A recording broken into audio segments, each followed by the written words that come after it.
你都殺案嘅。天麻煲魚頭啊，有咩理由將個魚頭斬開佢㗎？咁樣啊，你落多天麻都冇用啦。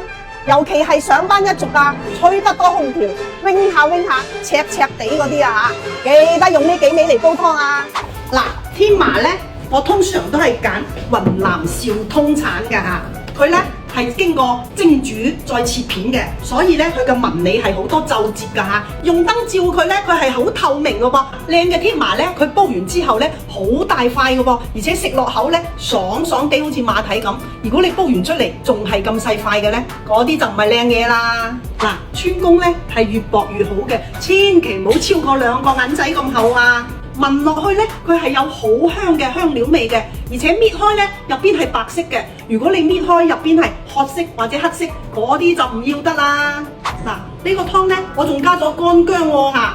乾薑咧聞起上嚟咧，哇！佢好似我哋平時食零食嗰啲鹹薑啊、糖薑嗰啲味道喎，而且搣落去咧，佢好多絲㗎嚇，咁就係靚嘢啦。呢個湯咧，我又加埋咗白芷，白芷又叫五香喎，佢同乾薑配搭埋一齊咧，成個魚湯啊一啲都唔腥啊，仲帶出咗魚嘅鮮味啊，飲過都翻尋味。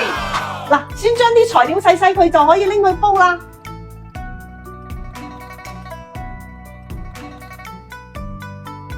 片薑爆下佢，咁我哋就放個魚頭落去嚇，將個火較慢少少，慢慢火咁樣煎佢，煎到佢金黃色嚇，加2斤嘅滾水嚇，大火燒開，轉文火50分鐘就搞掂㗎啦。嗱，個魚頭湯煲好啦，睇下先。哇，唔好講咁多，飲啖先。嗱，呢啖湯咧睇落去好似牛奶咁白喎，而且飲落去咧好香嘅川芎味。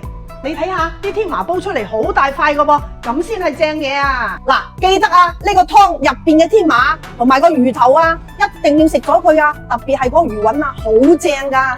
俾風吹一吹，又話唔好掂嗰啲啊，記得1個星期煲翻2次呢個湯嚟飲啊！白骨靚湯，飲完唔使化妝。